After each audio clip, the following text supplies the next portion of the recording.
Chers auditeurs et auditrices, vous écoutez bien Cinéphile de notre temps et aujourd'hui nous vous proposons le deuxième et dernier segment d'un épisode en 2 parties intitulé Prélude et réalisé en partenariat avec la plateforme du même nom. Dans ces 2 épisodes, nous avons souhaité mettre en avant 2 réalisatrices pour discuter avec elles de leur pratique et de leur cinéphilie et plus particulièrement encore de ce qu'est un premier geste de cinéma. Bonne écoute!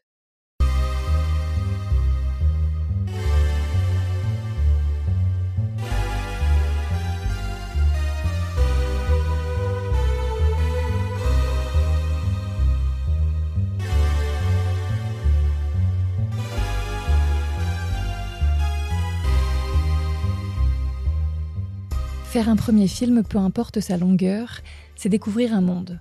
Le monde du cinéma, mais aussi et surtout celui de son projet qui voit le jour petit à petit. Ce sont ces premiers gestes puissants, maladroits, vivifiants, que la plateforme Prélude, dont nous sommes les partenaires sur cet épisode, a choisi de mettre en avant. Notre invité du jour a effectué ses premiers gestes il y a de longues années. C'était à la fin des années 1980, en Afrique du Sud, alors toujours divisée par les lois de l'apartheid. Elle filme alors un pays en souffrance, n'hésitant pas à en montrer les aspects les plus dérangeants comme les plus lumineux.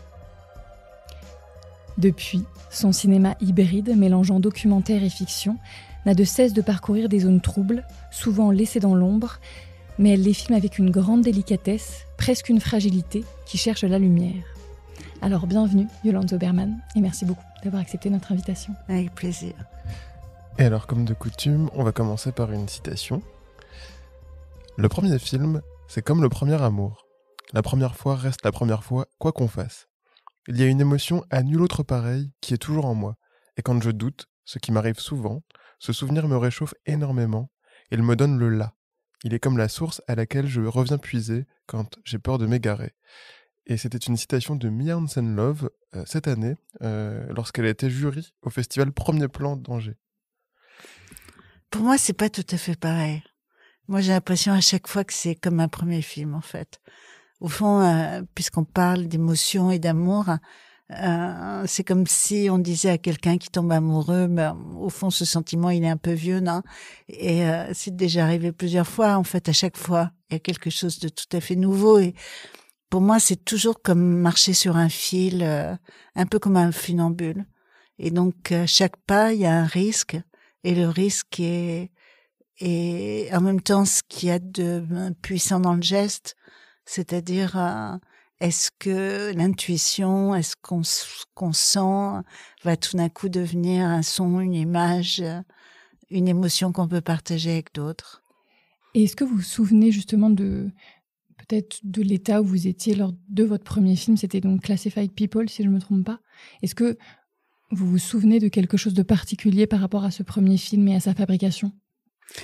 Je me souviens de tout.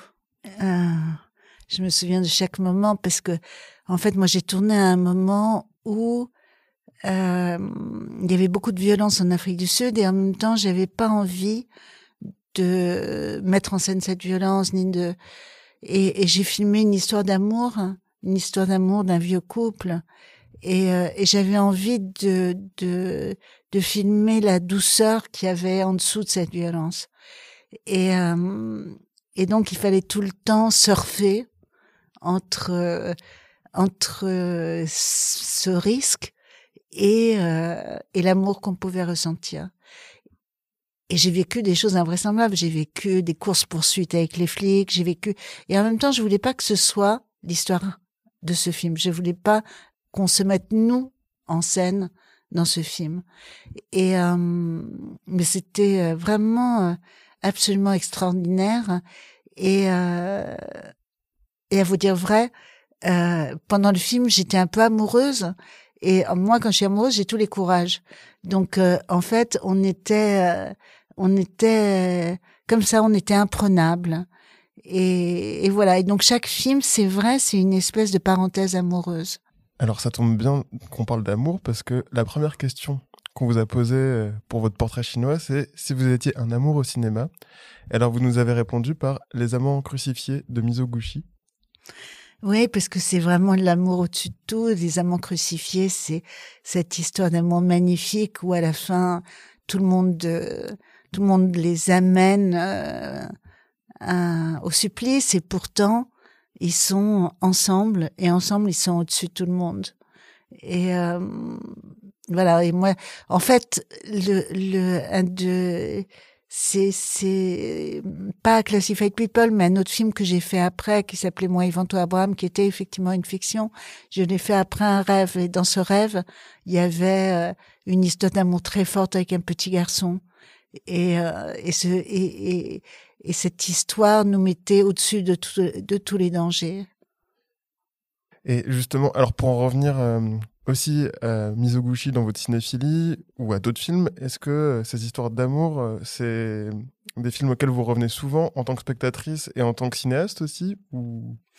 C'est très bizarre, il y a des périodes différentes dans la vie. Moi, je me rappelle avoir vu presque une centaine de fois des films comme To Be ou Not To Be, d'avoir vu presque une cinquantaine de fois All About Eve, d'avoir vu je ne sais combien de fois La Nuit du Chasseur. Aujourd'hui, je pense que Où une femme est une femme, qui est un film de Godard qui, moi, me touche particulièrement, parce que c'est un film où il y a de la tendresse, où on sent qu'il est amoureux de son actrice principale, et il y aura jamais plus autant de tendresse dans ces films. Et voilà, donc les moments de cinéphilie ne sont plus les mêmes aujourd'hui. Je suis dans un appétit, je vois presque un film par jour. Je suis dans un appétit de cinéma qui est équivalent, mais où je suis plus comme ça obsessionnelle comme j'ai pu l'être. Mais par contre, je dois dire que le cinéma, c'est ce qui m'a appris à vivre. Et dont la violence aussi fait partie, parce que justement, on vous a demandé en seconde question si vous étiez une violence au cinéma, laquelle seriez-vous ? Et là, vous nous avez parlé du film The Killer Inside Me. Alors, est-ce que vous pouvez nous en parler un petit peu ? C'est un film extraordinaire. C'est un film où le personnage principal découvre sa propre violence avec une femme qu'on lui demande. En fait, c'est l'histoire d'un flic. C'est l'histoire d'un flic qui doit expulser une prostituée et qui tombe amoureux de cette prostituée.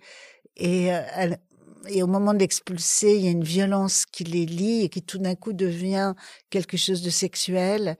Et je trouve ce film incroyable.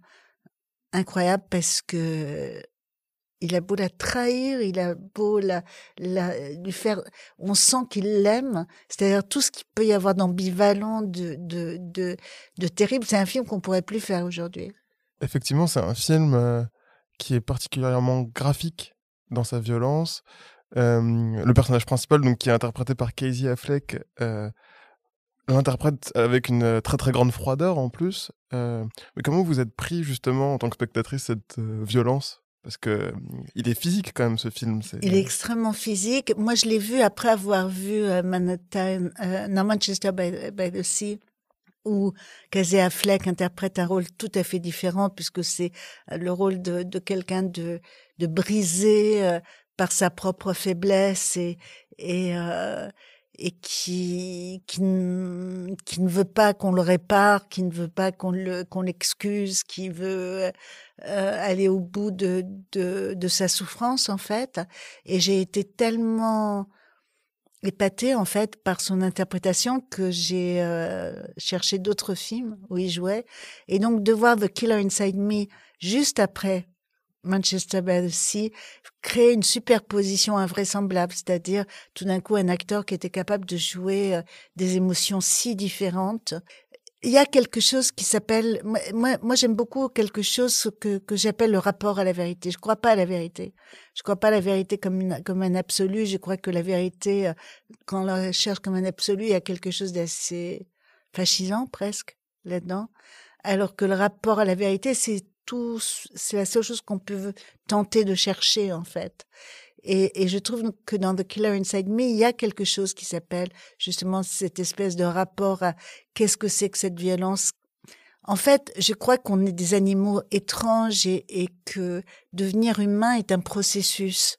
Devenir humain est quelque chose qui a à voir avec sortir d'une espèce de sidération. Moi, j'ai fait un film qui s'appelle M, avec le personnage principal qui avait été violé. Et j'ai réalisé à ce moment-là à quel point le viol était une chose courante, terriblement courante, et que c'était peut-être une des raisons de la barbarie de nos sociétés. Et que lorsque la violence existe, elle constitue une espèce de fantasme à reproduire, et donc il faut s'en guérir. Et je trouve que The Killer Inside Me montre tous ces côtés-là. On vous a demandé ensuite si vous étiez une langue au cinéma, laquelle seriez-vous? Et vous nous avez répondu le yiddish. Et c'est justement une langue, je crois, qui vous est chère, parce que vous la parliez avec votre grand-mère, je crois. Ouais. Et c'est une langue qui est aussi présente dans votre cinéma. Oui, parce que j'aime beaucoup le yiddish, mais j'aime pas la nostalgie. Donc, je sais en faire que du présent, et faire du présent. Moi, j'étais à un seul cours de yiddish, je suis sortie parce que voilà, ça me paraissait artificiel en fait de vouloir recréer une langue qui n'existe plus. Moi, j'avais un producteur qui disait le yiddish c'est pas une langue morte, c'est la langue des morts. Et du coup, j'en ai fait des films parce que des films, tout d'un coup, ça mettait la langue au présent.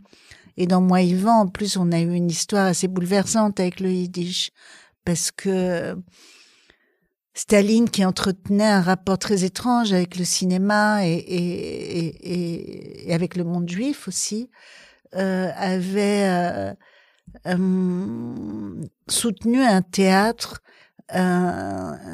yiddish qui était un théâtre d'avant-garde, tout le monde allait le voir, il fallait pas spécialement parler yiddish. Et puis un beau jour, il a décidé de liquider tout le monde, et il y a que 2 acteurs qui n'étaient pas présents ce jour-là, et un des 2 acteurs était le professeur de yiddish de tous les acteurs, et donc il était bouleversé, les acteurs étaient bouleversés par lui.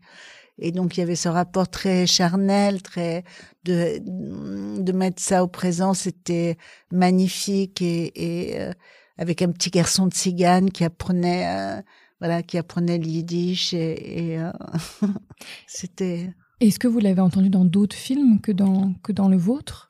Je l'ai entendu dans les vôtres, pardon.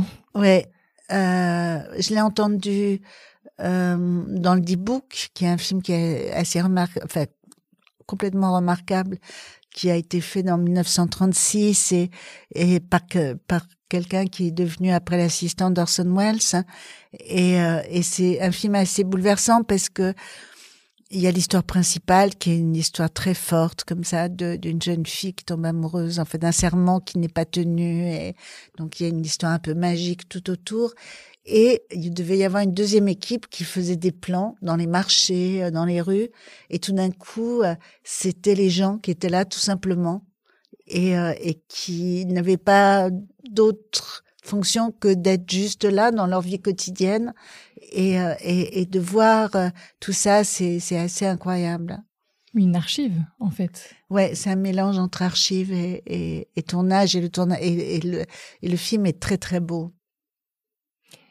Et on vous a demandé ensuite justement si vous étiez une première fois au cinéma, et vous nous avez parlé de La Nuit du Chasseur que vous citiez un petit peu avant. Est-ce que vous l'avez cité en première fois parce que c'était un premier choc cinéphilique, ou parce que il vous ramène à l'enfance? C'est quoi votre rapport C'est parce que c'est un film qui est tourné à hauteur d'enfant, parce que c'est un film qui nous ramène à nos peurs d'enfant. Moi, je crois que mon premier choc cinéphilique, il est double. Mon premier choc cinéphilique, c'était Soudain l'été dernier, que j'ai vu en me cachant dans la chambre de mes parents qui était sortie, et qui m'a plus que impressionné, presque traumatisé. Et Les Demoiselles de Rochefort, donc un mélange entre légèreté et lumière et quelque chose de beaucoup plus sombre. Et donc, pour revenir justement à La Nuit du Chasseur, c'est vrai qu'il y a beaucoup de symboles très enfantins. Il y a la poupée, il y a cette image de la chaise vide ou pleine qui se balance. Il y a ce plan avec l'araignée aussi. C'est comme plein de peurs enfantines aussi, ce film-là. Oui, et aussi celle de pas être cru. celle de sentir le danger, de ne pas être cru, celle de voir les choses et de ne pas être cru.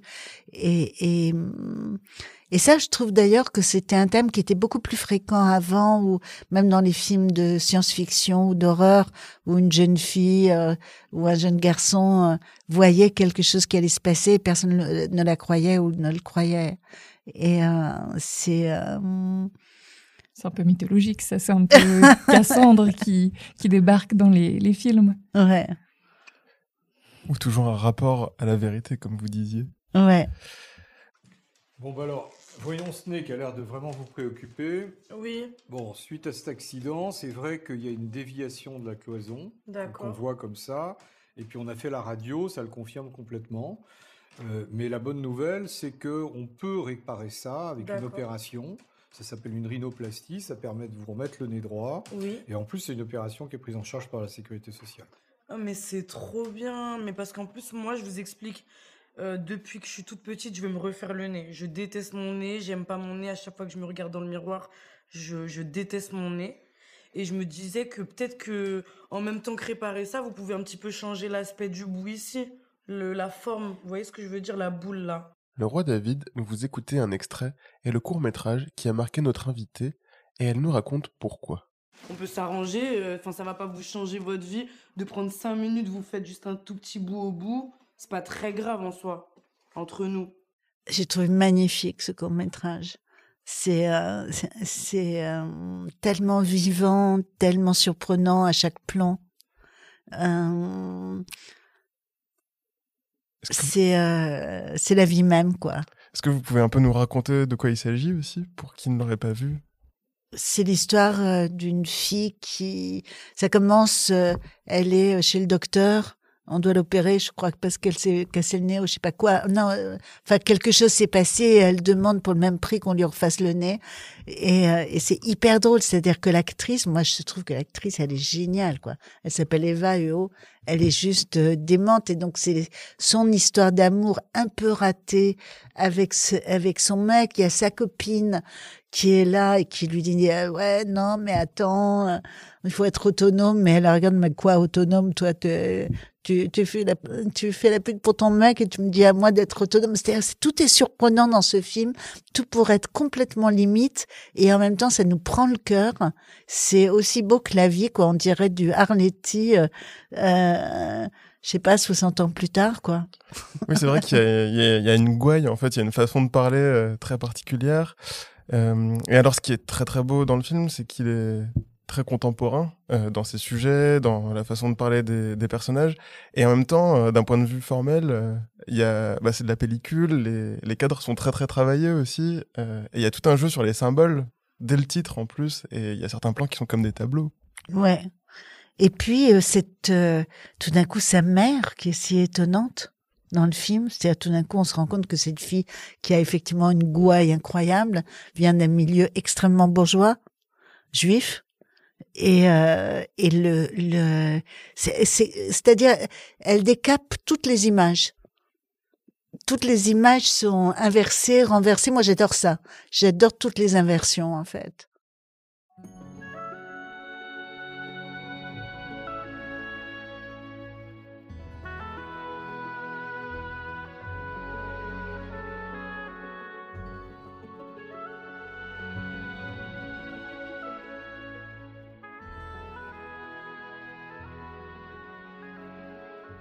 Spectatrice nocturne, Yolande nous parle de la dernière série qui a peuplé ses nuits, Angels in America, de Mike Nichols.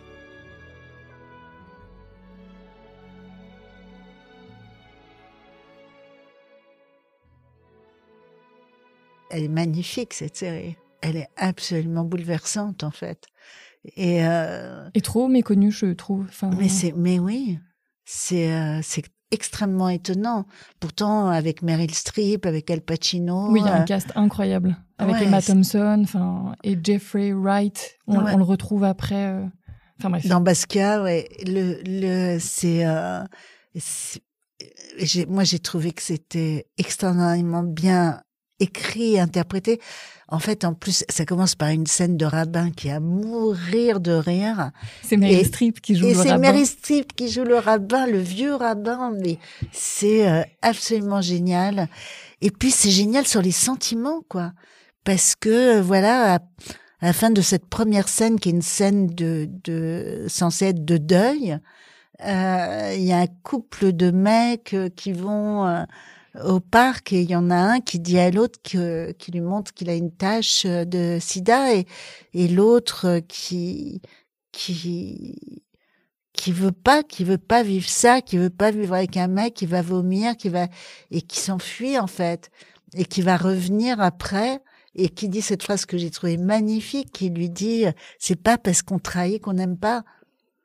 Et oui, c'est vrai que c'est une belle série sur l'amour et à quel point ça peut faire des choses vraiment incroyables, mais dans tous les sens du terme. Ouais. Parce qu'il l'abandonne, il va voir quelqu'un d'autre. Ce quelqu'un d'autre est marié lui-même, il aime sa femme, mais il l'abandonne. Enfin, c'est que des chassés-croisés comme ça. Et c'est incroyablement bien écrit. C'est une pièce de théâtre. C'est très, très beau. Et justement, sur cette histoire de trahison, moi, le cinéma, ça m'a ouvert le cœur, ça m'a ouvert les yeux, ça m'a éduquée, en fait. Vraiment, toute mon éducation humaine vient du cinéma. Et je me rappelle qu'un des chocs à propos de trahison, c'était un film russe qui s'appelle La Vérification de Alexis German. Mais ça, on va en reparler. Ah. Conservez-le pour plus tard. Je reste juste un tout petit peu plus sur Angels in America parce que on vous l'avait demandé aussi par rapport à votre rapport à la nuit. Vous nous aviez dit que c'était vraiment, la nuit pour vous, c'était vraiment quelque chose de transgressif, de très, de synonyme de liberté, de synonyme de transgression. Donc puisqu'il y a aussi pas mal de scènes de nuit qui sont particulièrement marquantes dans Angels in America, est-ce que vous vous en souvenez un petit peu? Je me souviens en fait, aussi bien du jour que de la nuit dans Angels in America. Je trouve que tout est, je trouve que c'est extraordinaire. Et comme vous dites, c'est pas du tout assez connu. Mais c'est vrai que j'aime la nuit, j'aime filmer la nuit. Parce que les frontières sont plus floues, parce que les gens ont un peu plus de temps quand ils sont là, parce que les gens qui errent la nuit, c'est jamais totalement par hasard.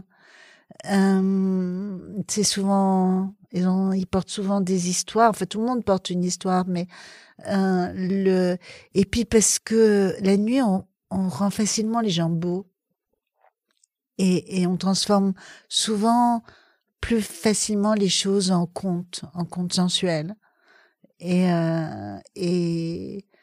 tout à l'heure, vous parliez moi, j'aime bien chercher la lumière dans la noirceur, en fait.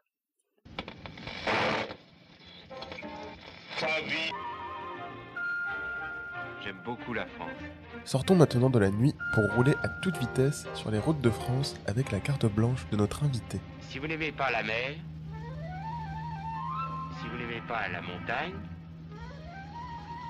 si vous n'aimez pas la ville, allez vous faire foutre. Oh oh! Des petites filles qui font de l'autostop. D'accord, je stoppe et je facture un baiser du kilomètre. La petite n'a pas l'air mal. La de jolies cuisses. Oui, mais l'autre... Oh, après tout... Merde, elles sont trop moches. Si vous n'aimez pas la ville, si vous n'aimez pas la campagne, si vous n'aimez pas... enfin, peu importe d'ailleurs... Allez vous faire foutre. Allez vous faire foutre. Mais de la même manière que j'aurais pu choisir une autre phrase de Godard que j'ai longtemps eu sur mon répondeur quand il y avait des répondeurs sur lesquels on laissait qui était Angela, tu es infâme. Elle répondait non, je suis une femme. Ça mettait dans l'ambiance vos interlocuteurs. Ouais. Mais alors, pour en revenir à cette séquence d'à bout de souffle, est-ce que vous pouvez un petit peu nous la décrire? Surtout, ce que je trouve, justement, c'est toujours les mêmes choses. Il se fait trahir par elle. Il va être trahi par elle. il aime, peu importe qu'elle va le trahir, mais peu importe l'amour, d'une certaine manière, l'amour c'est malgré, c'est pas à cause. Et on aime malgré des choses. On aime malgré, et c'est ça que j'ai découvert petit à petit en fait. Et heureusement, en fait, la légèreté et le côté non intégré aussi de Belmondo. Belmondo qui refuse de s'intégrer au monde, qui du coup est un petit voyou en fait, dont on comprend pas très bien en quoi il est voyou, à part qu'il pique dans le portefeuille des filles, mais et qui fond devant cette fille aux cheveux courts qui a l'air perdue et sage et voilà, c'est toute la période. Moi, j'adore cette période de Godard. En fait, j'adore cette période de Godard et j'adore la dernière période de Godard, tout ce qu'il a fait comme artiste. Son livre d'histoire, la façon dont il se met tout seul face au cinéma et il tient le choc. C'est ça, la façon qu'il a de l'aborder comme un plasticien aussi. Ouais. Et même son rapport au son et presque la désinvolture avec laquelle il fait tout ça en plus.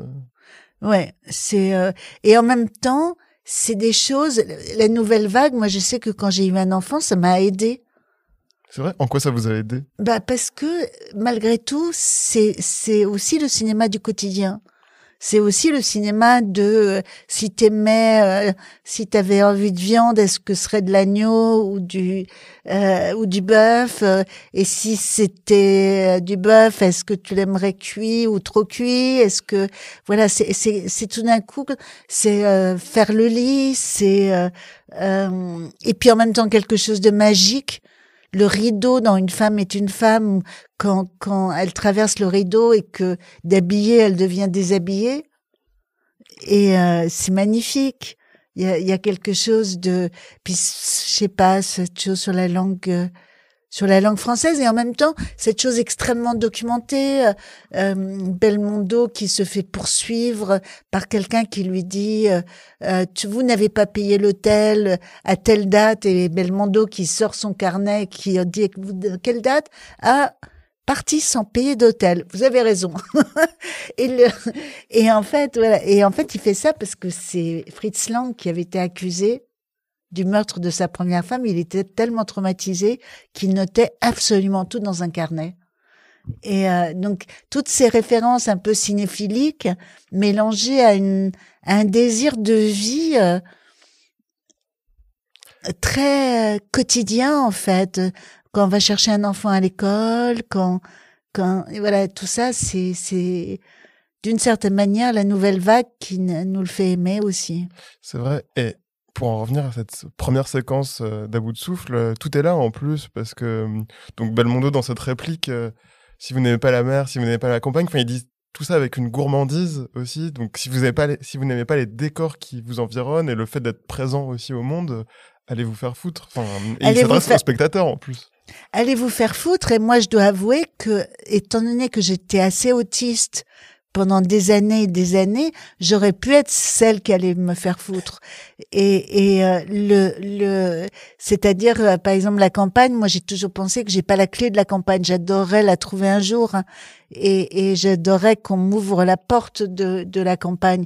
Tout simplement parce qu'on s'invente pas des racines qu'on n'a pas. Ou alors, il faut, je sais pas, tomber amoureux de quelque chose. Avoir du désir pour aller vers quelque part. Mais même quand on a du désir, quand on sait pas lire, quand on sait pas voir, quand on sait pas... Et donc, moi, j'adorais que quelqu'un puisse dire ça et me dire, waouh, ça doit être génial d'être ça. Et est-ce que vous vous souvenez justement quand est-ce que vous avez découvert À bout de souffle? Est-ce que c'était pendant votre grossesse ou bien avant ou bien avant? Ouais, bien avant. Non, avant. Non, mais le cinéma, c'est vraiment ce qui m'a éduquée. C'est vraiment grâce au cinéma que je peux dire que je me suis mis debout dans la vie.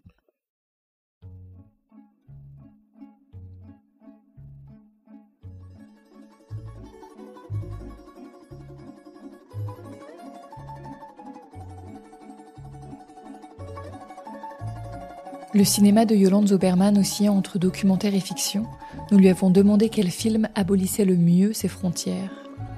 Elle nous a alors parlé d'une fiction ultra-réaliste et stylisée, le fascinant film d'Alexei German, La Vérification.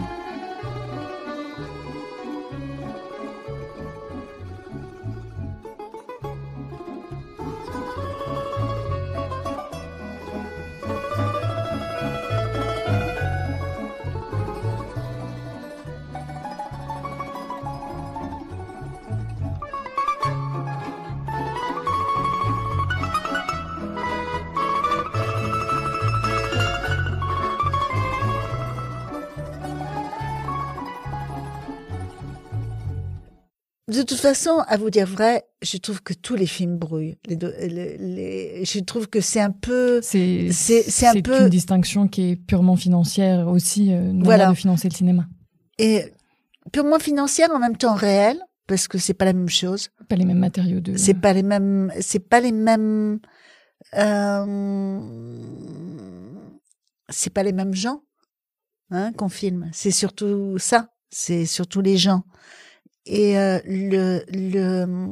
mais Alexei German, ce qu'il y a d'extraordinaire, c'est dans ce film, le film, c'est l'histoire d'un homme qui se rend. Il a trahi. Ça se passe pendant la Deuxième Guerre mondiale. Il a trahi, il a travaillé avec les nazis et il se rend. Il est dans le camp des Russes, juste pour préciser. Enfin, il se rend aux Russes. Il se rend aux Russes. Et il est enfermé avec un jeune garçon de 16 ans qui, lui aussi, a trahi et a travaillé avec les nazis. Et ils doivent être exécutés le lendemain.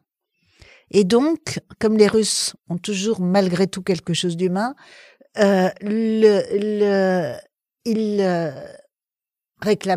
jeune garçon réclame de la vodka, il boit de la vodka, on lui donne de la vodka. Et là, il a cette phrase qui a changé ma vie. Il dit, mais moi j'ai 16 ans, qu'est-ce que vous voulez que j'en sache de ce qu'il faut faire, de ce qu'il faut pas faire? Qu'est-ce que vous voulez que j'en sache, de quel côté il fallait y aller? Et tout d'un coup, je me suis dit, mais il a raison. Qu'est-ce qu'on demande aux gens de prendre des décisions aussi énormes et on les juge alors que c'est admirable les gens qui ont pris les bonnes décisions. C'est juste extraordinaire. Hein. Mais c'est pas simple. Et ça, par exemple, c'est un film et donc dans ce film, comme les Allemands attaquent ce camp, on n'a pas le temps de les tuer. Le jeune garçon s'enfuit, le plus âgé. Et alors, ce qu'il y a d'extraordinaire, d'ailleurs, quand ils sont encore enfermés, le plus jeune garçon demande au plus vieux, « Toi, comment ils t'ont arrêté ?» Et le plus vieux dit, « Je me suis rendu. » Et là, le jeune garçon part d'un fou rire, mais d'un fou rire. Il peut pas imaginer que quelqu'un vienne se rendre pour se faire tuer. Et donc, ils sont pas tués, le jeune garçon s'enfuit, et le plus vieux demande à aider la direction, en fait, des militaires. Et il dit, moi, je sais comment ils sont organisés, je sais où ils sont, je sais comment. Et voilà, toute la question, c'est est-ce qu'on va lui faire confiance ou pas lui faire confiance? Et on lui fait confiance. Le film, il a été bien entendu interdit en Russie pendant des années parce que il était impossible d'imaginer un héros qui avait été un traître. C'était absolument hors de la langue officielle. Mais le film est... Et puis, alors, tout le paradoxe du cinéma russe, c'est que le film dont tout le monde savait qu'il allait être interdit, en même temps, en figuration, vous avez toute l'armée russe, quoi. Et parce que, en fait, les cinéastes travaillaient avec les directeurs de studio, et comme ils ne faisaient des films que pour leurs amis, parce qu'ils savaient tous, et ils priaient d'être entièrement censurés, parce que quand ils étaient à moitié censurés, la censure coupait dans leurs films, alors que lorsqu'ils étaient entièrement censurés, juste les bobines étaient rangées. Donc voilà, Et ils ne faisaient des projections que pour leurs amis. Donc, ils partaient du principe que les gens qui voyaient ces films étaient tous intelligents. Et au moment où la Russie s'est ouverte au monde occidental et aux capitalistes, tout d'un coup, on s'est rendu compte à quel point ils nous prenaient pour des cons, quoi. Et des gens qui faisaient des films extraordinaires, tout d'un coup, faisaient des films où ils répétaient 12 fois les choses. Je veux dire, c'était complètement autre chose. Mais voilà, c'est un cinéma aussi, moi, qui m'a beaucoup, j'ai beaucoup aimé. Mais justement aussi, par rapport à ce que vous disiez de prendre la bonne décision, moi j'ai l'impression que c'est un film qui se pose la question en permanence à travers chacun de ses personnages. Tous les personnages du film se demandent à un moment, est-ce qu'il faut que je fasse ça ou est-ce qu'il faut que je fasse ça? Et on est dans un doute permanent dans ce film. Ouais. Mais bénis sont ceux qui ne sont pas dans ce doute permanent. Moi, je sais pas comment ils font, mais voilà. C'est aussi un film qui est très beau par presque son aspect naturaliste, parce qu'il filme dans les décors. Ça se passe en hiver, on est vraiment dans quelque chose de très dur et on voit à l'écran que c'est compliqué. Et le général du film, c'est celui qui joue dans L'enfance d'Ivan, qui joue le fou, cette scène juste extraordinaire dans L'enfance d'Ivan, et qui, dans mon film, a joué le grand-père dans Moi, Ivan, toi, Abraham. Voilà. Heil Hitler! Heil Hitler! Heil myself. That's not in the script. But Mr. Dobosh, please. That's not in the script, Mr. Brunsky. But it'll get a laugh. But I don't want to laugh here. How many times have I told you not to add any line?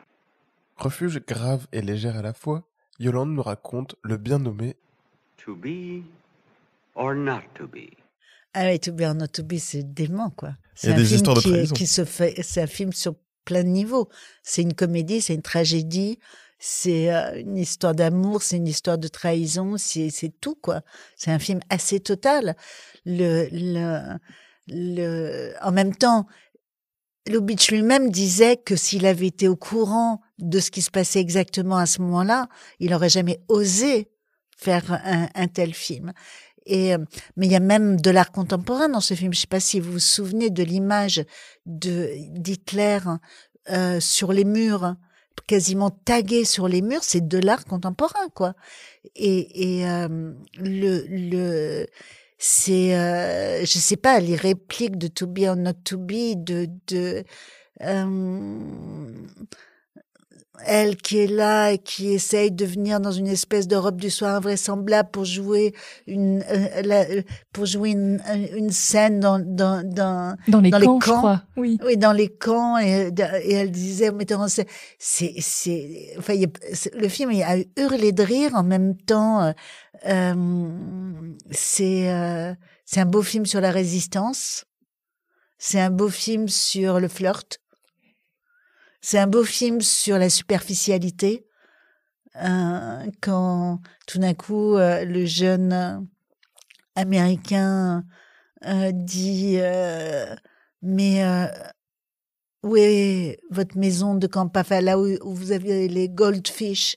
Et elle dit dans le Chronicle, c'est-à-dire où tout est faux, quoi. Et c'est un film sur le faux, le vrai, sur comment on se fait facilement piéger aussi, comment le traître qui prend tous les noms des jeunes aviateurs polonais. Et puis c'est un film aussi sur une forme de cinéphilie, parce que en fin de compte, on se rend compte que le traître est un traître parce qu'il ne connaît pas l'actrice la plus connue de Pologne à l'époque. Donc enfin, moi je trouve que c'est son plus grand film, quoi. Et c'est vrai que toutes ces histoires d'apparence, de faux semblants, quelque part aussi, sont poussées à un paroxysme. Enfin, vraiment, on sait jamais qui est dupe ou qui ne l'est pas. C'est assez étourdissant aussi, je trouve. Et malgré la réalité terrible dont il parle, ça rend le film assez enivrant, je trouve, et plutôt joyeux. Complètement. Et est-ce que c'est en ça aussi que c'est un refuge pour vous? Ben oui. Parce que rire, c'est quand même ce qu'il y a de mieux. Non? Et surtout du pire. Enfin, pour le coup. Rire de tout. Non, mais rire, c'est ce qu'il y a de mieux, parce que rire, c'est obligatoirement une surprise. Et être surpris, il n'y a rien de plus délicieux quand c'est quelque chose qui vous fait rire. Quand c'est pas quelque chose qui vous effraie. Et est-ce que c'est un film que vous revoyez souvent et est-ce que c'est un film qui continue à vous surprendre aussi? Ça fait longtemps que je l'ai pas vu. Non, je vous dis, là, je suis passée à une période où je suis plus dans revoir obsessionnellement les films, mais plutôt découvrir. Angels in America, je l'ai découvert il y a 6 mois. Et comment? Quelqu'un m'a dit, regarde ça. Et moi, j'aime beaucoup qu'on partage avec moi des goûts. Sinon, je peux quelquefois. Il y a une scène de Nanni Moretti hyper drôle dans un des films où il sort d'un film qu'il a pas du tout aimé. Il est assis sur un banc, il fait qui a écrit là-dessus, qui m'a dit d'aller voir cette merde, qui. Et c'est vrai qu'il y a des fois où vous dites non mais j'y crois pas quoi. Donc c'est vrai que la plupart du temps, à part des gens la plupart du temps, je fais tout comme ça d'ailleurs, comme un filet de pêcheur. J'adore en fait. Je trouve que dans le cinéma, on n'est pas assez comme des pêcheurs qui se disent regarde, j'ai fait un nœud là qui marche bien et qui attrape du poisson. Et on sait pas très bien ce qu'on attrape finalement. Exactement. Donc faut toujours se laisser surprendre finalement. Ouais. Et To Be or Not To Be, vous vous souvenez de comment vous l'avez découvert? Je crois que j'avais une cassette de To Be or Not To Be que je n'ai pas arrêté de voir. Et donc, je l'ai d'abord découvert en cassette et après au cinéma. Et d'ailleurs, il ressort en ce moment. Tout à fait. Il était au Champeau, il l'est toujours? Il est toujours. À Paris. Eh bien, écoutez, merci beaucoup, Yolande, pour tout ce partage.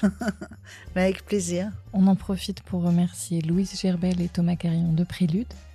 Et puis aussi Élodie et Pierre de la Cinémathèque de nous permettre d'enregistrer ici. Et enfin Gabriel pour sa musique.